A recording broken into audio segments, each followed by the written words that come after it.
The 3 questions every leader must answer. Simon Sinek. From the moment you step into a room as a leader, every eye registers your presence. You feel a quiet charge in the air. People sense that you're about to ask or answer something important.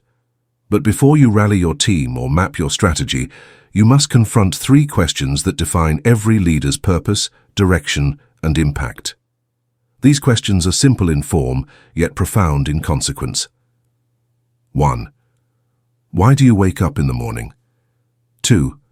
How will you achieve your goal? 3. What does success look like? In the next chapters of this narrative, you'll meet 3 fictional leaders, each from a different world: a tech founder in Silicon Valley, a social entrepreneur in Nairobi, and a family-owned manufacturer in the Midwest. Through their journeys, you'll witness how answering these questions with clarity transforms not only organizations, but communities and lives. Why do you wake up in the morning? Early one spring, Maya sat alone on the rooftop of her co-working space in San Francisco at 5:30 a.m. Below her, the city still slumbered beneath a violet dawn. She wasn't there for the coffee or the view. She was there because she cared deeply about her mission: to build an app that connected underemployed creatives with local gig opportunities, anything from mural painting to graphic design for small cafes. When she launched 6 months earlier, Maya framed her purpose in terms of revenue and user metrics, but those targets felt hollow. She began waking in the middle of the night with a tight knot of doubt. One morning on the rooftop, she closed her eyes, breathed in the crisp air and asked herself, "Why am I doing this?" In that stillness, she remembered her grandmother in Nairobi, who would gather village children for story circles. She remembered how stories ignited curiosity and possibility. She realized her real purpose was to give voice and opportunity to creative talent that too often went unseen. She scribbled those words in her notebook. "I wake up each day to unleash hidden creativity in my community." That sentence became her guiding star. Overnight, she rewrote her homepage, her investor deck, and even her pitch to include that purpose up front. Internally, she shared it with her small team.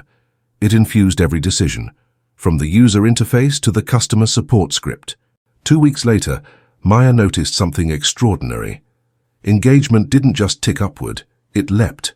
Users sent messages like, "I feel seen," and "This platform changed my outlook." Investors began to listen with a different tone, one of genuine interest rather than financial calculation. Lesson: leaders who articulate their deeper why inspire loyalty, clarity, and momentum. Your purpose is not a tagline. It is the magnetic force that draws people in and fuels perseverance when challenges arise. Second, how will you achieve your goal? Halfway across the globe in Nairobi, David paced the dirt floor of his modest office, the headquarters of a social enterprise that provided solar lanterns to off-grid communities. He had secured funding and talent, but year 1 brought unexpected hurdles: supply chain disruptions, shifting regulations, and a team stretched thin by logistical nightmares. One evening, as rain drummed on the corrugated roof, David asked himself, "How will we truly deliver light to every household we promised?" He realized his strategy was too broad. He was chasing impact metrics without a clear roadmap. He cleared his chalkboard and drew 3 columns labeled People, Process, and Partnerships. Under People, he listed roles he needed to fill: a supply chain manager, a community liaison, and a data analyst. Under Process, he documented each step from factory to rural village. Under Partnerships, he mapped NGOs, local traders, and microfinance institutions. For each row, he asked, "What does success look like? How will we measure progress? How will we course correct?" He set 2-week sprints for process improvements, monthly check-ins with partners, and quarterly reviews of distribution data. The next morning, David called his team together. He erased vague pledges and shared his new framework. "We'll light 10,000 homes in the next year by focusing on the people we need, the processes we must refine, and the partnerships we can leverage." They left the meeting energized, each with clear ownership of a column. Within 3 months, delivery times halved. Local partners began recommending David's organization to remote villages. When a shipping container sat stranded at the port, the supply chain manager used the NGO network to negotiate expedited clearance. The data analyst spotted a pattern of late adopters and arranged pop-up demos that sparked demand. Lesson: a leader's strategy must answer not just what, but how. By breaking down your goal into people, process, and partnerships, and assigning measurable milestones, you transform ambition into execution. Thus, what does success look like? On a humid afternoon in Indiana, the Johnson family gathered in their century-old factory that produced handcrafted cabinetry. For 4 generations, success had meant growing year over year, passing the business to the eldest son, and maintaining the family legacy. But the market was shifting. Big box stores undercut their prices, and younger homeowners craved modern design. Emma Johnson, fresh from business school, had returned home with a question. What does success look like for us now? Was it the same as it had been for her grandfather? She walked the assembly line, talking with craftsmen who took pride in dovetail joints and hand-rubbed finishes. She spoke with sales reps who wrestled with price objections. She surveyed new homeowners who visited the factory showroom. That evening, she convened a family council. They had always measured success by revenue growth and workforce size.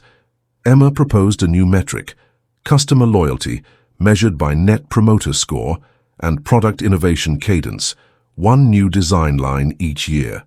She also suggested a cultural metric: employee satisfaction surveyed anonymously twice a year. Her father bristled. We can't throw away what made us great. But Emma gently argued that legacy and evolution are not enemies.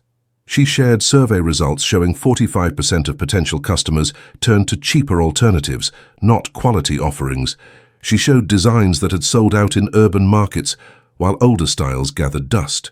After a long discussion, they agreed. Success would now be defined by 3 pillars: heritage craftsmanship, continuous innovation, and community impact. They redesigned their business plan to include R&D budgets for new eco-friendly materials, launched a limited edition modern line, and partnered with local schools to teach woodworking skills. 1 year later, they exceeded revenue forecasts by 12%. Customer referrals doubled. Employee surveys showed 92% engagement, and the community woodworking classes had led to 2 apprentices joining the firm. Lesson: defining success on your own terms, beyond traditional financial metrics, unlocks new horizons. When success aligns with your values and market reality, your organization thrives and evolves gracefully. Weaving it all together, Maya, David, and Emma confronted the same core challenge. Without clear answers to why they lead, how they execute, and what success means, they risked aimless effort, missed opportunities, and legacy lost. By pausing to reflect, reframing their purpose, and translating vision into tangible metrics, each leader ignited transformation in their sphere. As you close this narrative, take a moment. Answer for yourself. 1. Why do you wake up in the morning? Let your purpose be the spark that guides every strategy, every hire, every product decision. 2. How will you achieve your goal? Break your vision into concrete pillars, your people, processes, and partnerships, and equip each with milestones and accountability. 3. What does success look like? Define it beyond revenue, in impact, innovation, culture, and legacy. When you answer these questions with honesty and clarity, you create a leadership compass. It points north through storms of uncertainty and guides your team toward a shared destination. That destination isn't just profit or growth. It's the flourishing of ideas, people, and communities. So today, take a pen. Write down your 3 answers, post them where you'll see them daily. Then return to your work with renewed conviction. Because every great journey begins with a clear purpose, a mapped-out path, and a vivid picture of success. And every leader who knows these answers becomes the catalyst for change that the world desperately needs.